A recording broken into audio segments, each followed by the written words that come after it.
In Southern California, just outside Hollywood, there is a most unusual hotel. A hotel dedicated to the golden age of cinema and the departures of its most influential and notorious players. It is a destination that spotlights the manners in which these men and women of Hollywood perished. From comedian Alvin Keeney's accidental fall from the balcony of the Trip Towers in New York, to the brutal murder of harpist Ann Peters at the Bastion in New Orleans. The rooms are decorated with an array of evidence and clues unique to each death, and fitted with a cast of department store mannequins which stand in for those involved. Welcome to the Swan Hotel.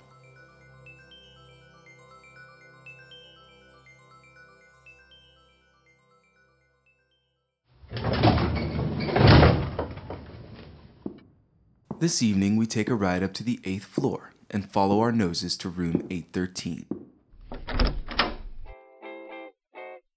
Inside, search through the haze of simulated smoke and ash, and sift through the seared pages of mediocrity littering the floor. Welcome to Bel Air's Hotel La Costa, and the source of tonight's narrative.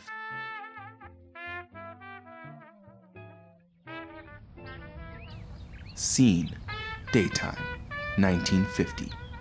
A humble duplex nestled amidst the quiet residential escape of a Los Angeles suburb.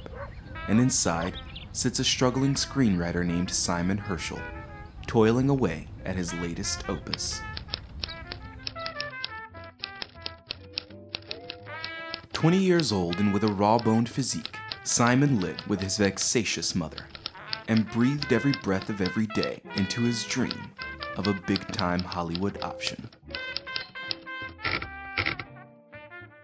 Sam stares down to the bottom of the ravine where he finds the maimed body of Elizabeth Vanderbilt, young officer. Ugh, lift operator said she hit every rock on the way down. Sure was a pretty little thing. Sam's eye catches the undelivered letter sticking out of her coat pocket. Young officer. Sarge? Sam snaps back to reality. Sam. You know, it's funny. Young officer. What's that, Sarge? Sam. The old man got what he always wanted. Young officer. Oh yeah, what's that? Sam. Time. And with this blood on his hands, he'll have all of a lifetime. Sam steps back from the edge and walks right past the sobbing husband, without even as much as a glance. He searches his jacket for his remaining cigarette and begins the lonely walk down the mountain. The end.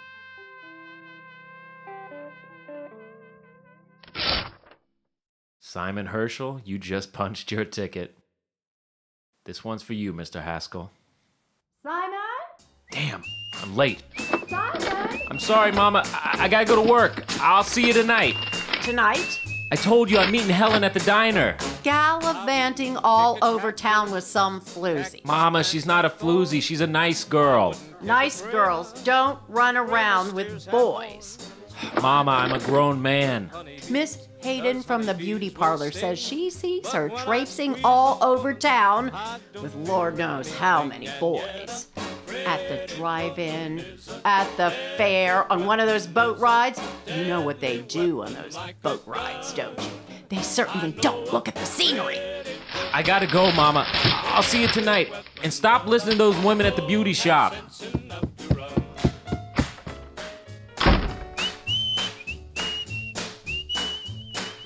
A man of letters by night, Simon was a gopher by day, a glorified errand boy that hopped to a bell for the less than swanky Hotel La Costa. Simon, the bellboy. Hey, Frank, how's that stomach? Had me up all night. You gotta lay off the sweets, pal. Though I must say that is the perfect shade of green on you. Oh, hey, Frank. Say, if you see Mr. Grinnage, do me a favor. Don't tell him I was late. I can't take any more of that insufferable yammering he calls motivation. Thanks, buddy. Morning, Mr. Grinnage. Mr. Herschel, I keep hoping one of these mornings you'll surprise me. And flare up that old ticker of yours? I wouldn't dream of it. Tell me something, Barney. May I call you Barney? It's Barnabas. Tell me, Barnes. Why do you put up such a fuss over this crummy little place? I mean, you strut around here like you're running the Taft. Not all of us are blessed with your insouciant outlook, Mr. Herschel. Oh, how I'm gonna miss that sense of humor when I hit the big times. Yes, well, until then, it's still small potatoes for you. Make jokes while you can, Barnes. My ship's coming to dock. Mr. Herschel, if I were in your shoes, I wouldn't get on that ship without a life preserver. And let's try to be on time from now on, huh?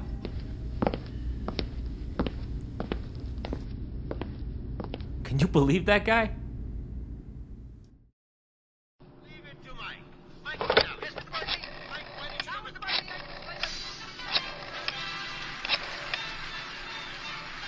Hello, Judy? Now don't hang up. Is Mr. Carlson in yet? I figured it's still early. Any word from inside?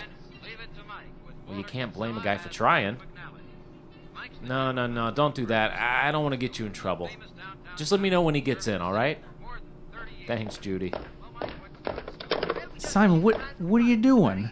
Hey, Frank, let me take over for a while. I'm expecting a phone call. Yeah, what call?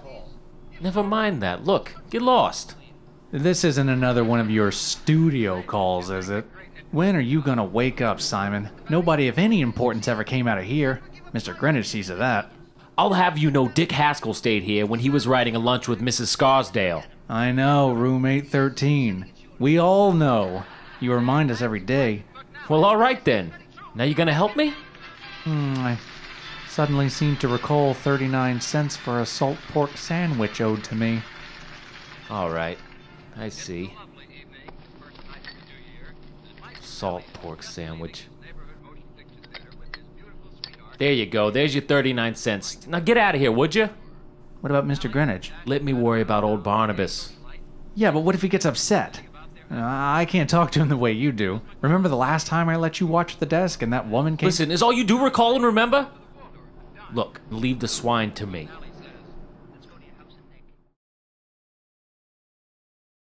Direct from Studio 2 at Columbia Square in Hollywood.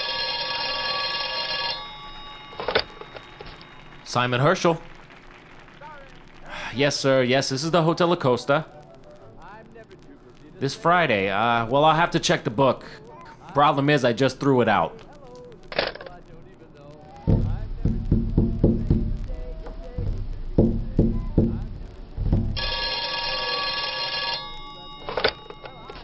Simon Herschel. Oh, it's you again. Yes, sir. I believe we did get disconnected. Must be squirrels on the wires. Well, that depends on your definition of cracking wise, sir. Yes, I did say I was going to check the book. Friday? Well, truth of it is, sir, the book's on lunch, and I'm afraid he won't be back until his hour's up. You best try again later.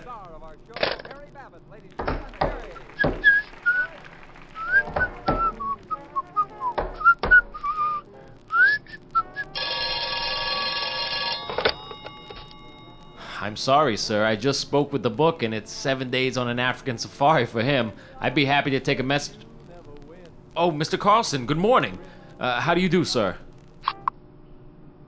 Oh, that was nothing, sir. Just running some lines. Listen, I've been thinking about what you said, and I absolutely agree. More internal conflict. I felt like there was already enough, and with the subtext, well, I guess I felt like we'd be gilding the lily, if you know what I mean. But I guess that's why you're sitting where you are, and I'm sorry? How's that? You're passing, but I just finished the rewrite. You haven't even seen it yet. Then how can you say... If you just take a look, you'll see that When was this? Well, that's really not fair, especially since we just sat down for the first time 2 days ago. I'm sorry, but this is coming at me pretty fast. I guess I'm a bit confused. I thought... Yes, sir, you made that very clear, but why... No, I don't mean to question your authority. Mr. Carlson, tell me what you want. If there's something I didn't do, if I didn't present myself a certain way, tell me right now and I'll do it. Look, I know I'm green, but don't hold that against me. I'll adapt. You want me to push the romance angle? Done. Mr. Carlson, please don't do this. You're not being fair. I've worked too hard and waited too long for you to just rip this away from me. Listen, I'll make the changes. I've already caved on the courtroom scene. If you'll just give it a read, Why are you doing this to me? Everything was going so smoothly. Stop saying no. Why do you keep saying that? Hello, Mr. Carson? Mr. Carson? Hello?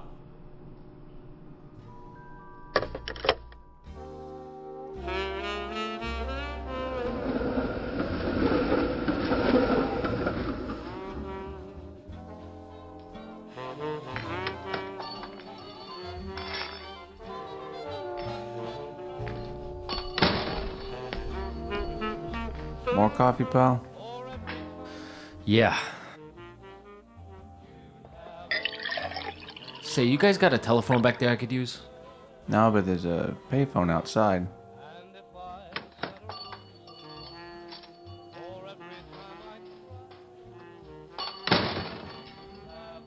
Never mind that.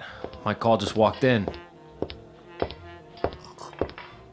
Keep them coming, would you? Hi, sweetheart. Hi. Here, let me take your coat. Let's grab the booth in the corner.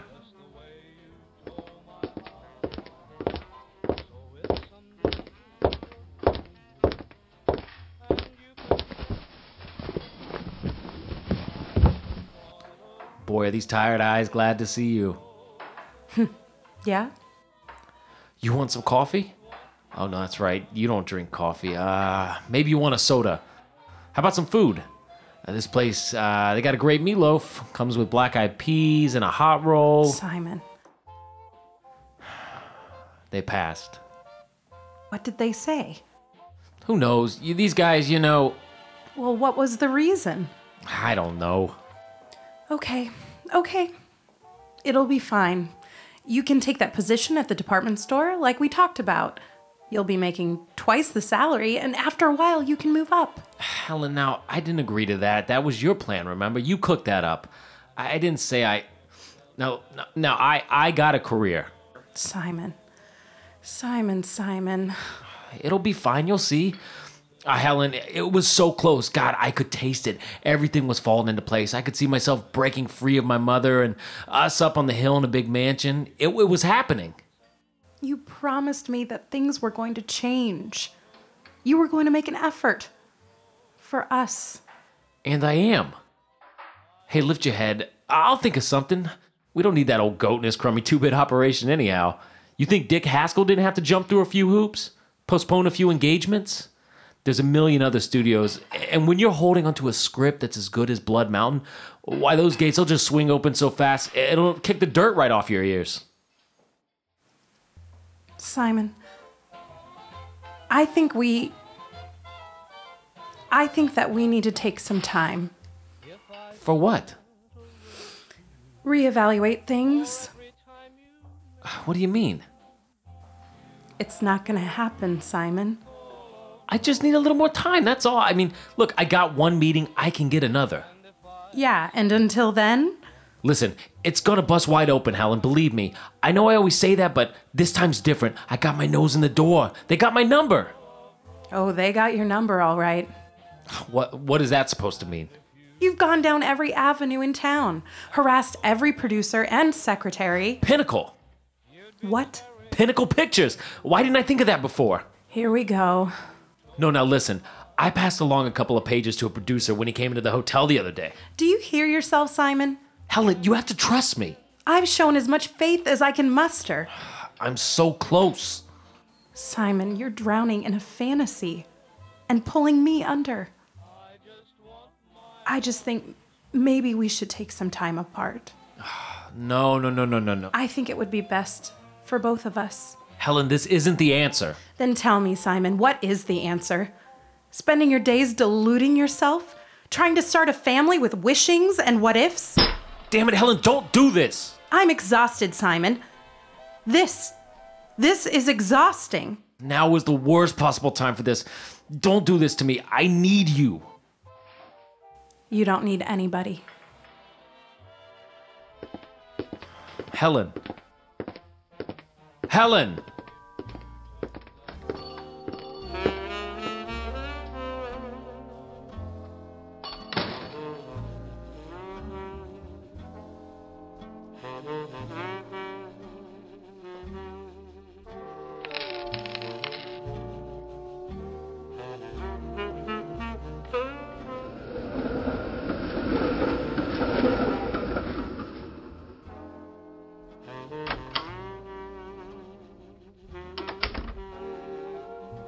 Hello? Who's there?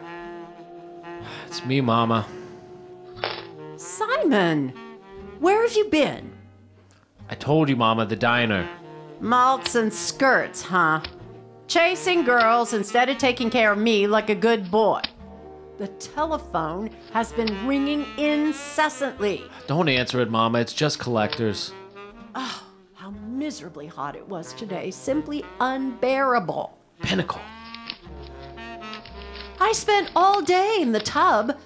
My fingers and toes look like raisins. I'm sure to shrivel up like a prune. Dear Mr. Herschel, thank you for the sampling from your original work, Blood Mountain. Your submission was compelling and extremely entertaining. Unfortunately, we've decided to limit the number of projects we take on this year. We hope that a spot opens up in the upcoming calendar months and encourage you to put all your efforts into treatments. Until then, keep up the fine work and we'll see you at the pictures. Sincerely, everybody else. Simon, it's so hot. Come put my petticoat in the icebox and bring me a soda with a tall glass of ice. And bring the fan into the bathroom. I fear I'm in danger of fainting at any moment. Did you hear me, Simon? Coming, Mama.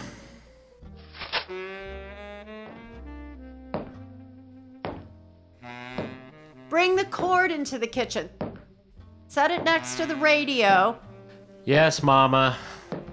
Malts and skirts and a head in the clouds while I'm left wasting away in this heat. Tromping up and down the street, making love to strange girls. Lewd thoughts in an unclean mind. Why can't you be a good boy? And when you are here, you lock yourself in that room with that infernal round-the-clock hammering on those keys. A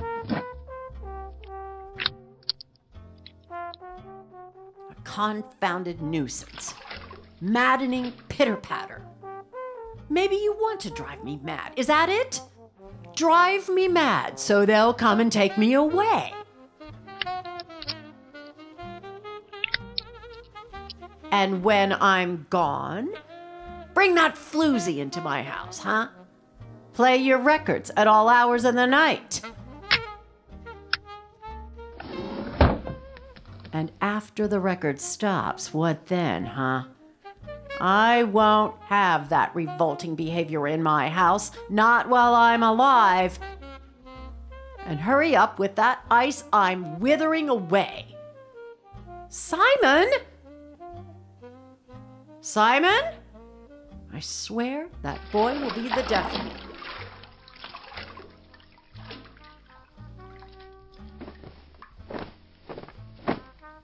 Simon?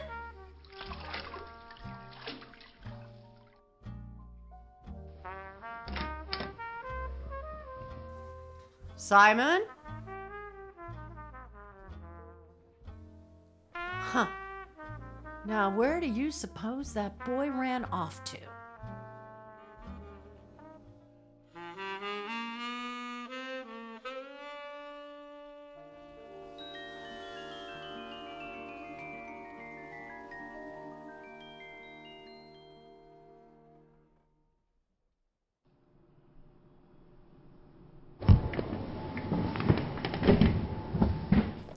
Hey, Simon, some guy called and said you made a jerk out of him. Mr. Grinnage was looking for you. I told him you left. What are you doing here anyway? Simon? Hey, Simon, what gives?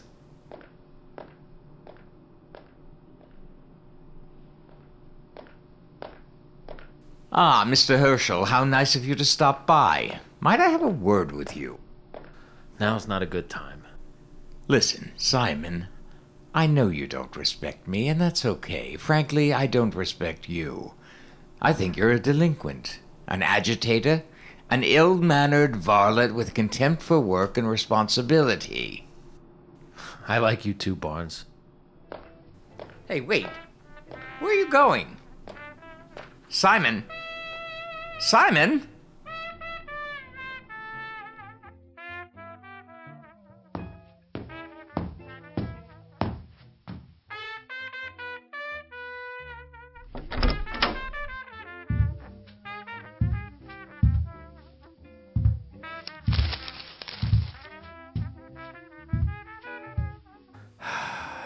Well, Mr. Haskell, can't say I didn't try.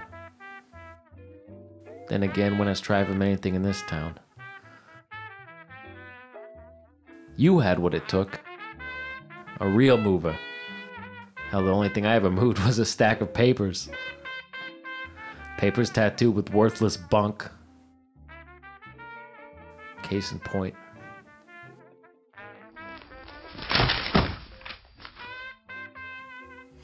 Ought to make for a nice fire, though.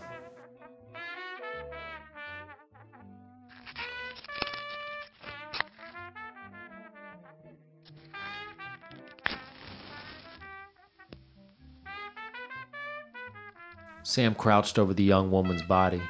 Sam, V.O. I knew that this dame's blood, the blood slowly creeping its way over to my freshly polished wingtip Zetzlers, would soon be on me. Insert. Blood slowly snakes along the ruts in the sidewalk, headed for Sam's shoes. Sam, V.O. And in more ways than one. I knew that the only thing exonerating me from this still warm flash in the pan was sitting safely in that envelope I asked her sister Beth to deliver. A claim with someone else's signature, and a stamp from the Sunshine All Risk Insurance Company. Sam's face says it all.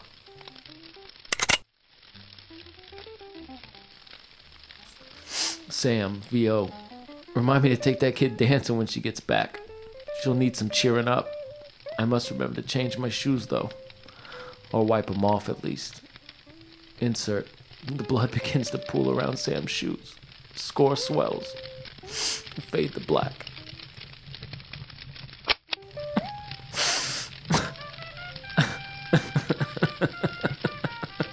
How do you like that? I can't even kill myself. First time my foolishness paid off. Kept me from doing something stupid. Message received, Mr. Haskell. Message received. You're such a klutz, Simon. You know that. A real klutz. You certainly know Sam Snell, that's for sure. Or Dick Haskell, for that matter. A real tough guy you are. Look at you. You don't even know how to load a gun.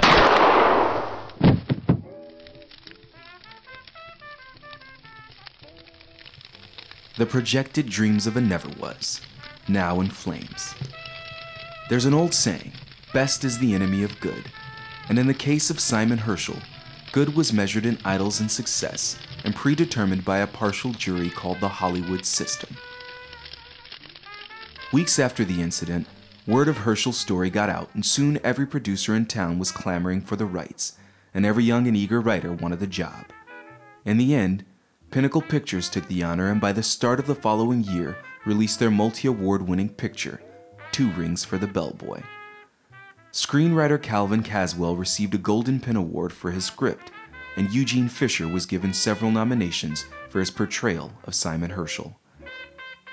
In the Swan's Room 813, guests are treated to the charred remains of the Hotel La Costa's 8th floor. The walls and ceiling are blackened and the carpet singed. On the floor are scorched pages from the original work Blood Mountain, and in the center of the room, a mannequin of its author, with a replica 38 in his hand. And on the top of every hour, a harmless, odorless vapor is pushed through the vents to simulate smoke. Simon Herschel, when good followed in the footsteps of best and lost its way.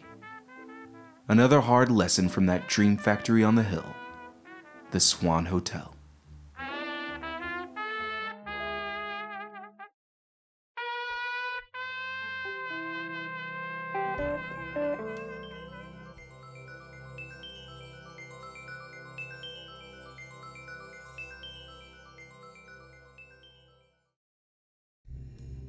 Tales from the Swan Hotel is written and directed by Thaddeus Ellenburg and produced by Will Scovill. Tonight's episode starred Drew Platt as Simon Herschel, Shelley Lynn Johnson as Mrs. Herschel, Joe Higgins as Mr. Grinnage, Thaddeus Ellenburg as Frank, Kaeli Quick as Helen, and I'm Ron Chapman. Original theme by Nick Stargu, artwork by Justin DeVine. Tales from the Swan Hotel is independently produced by Will Scovill and Thaddeus Ellenburg. You can find more episodes and help the show by rating and reviewing us on iTunes and Stitcher, or leaving a comment on SoundCloud.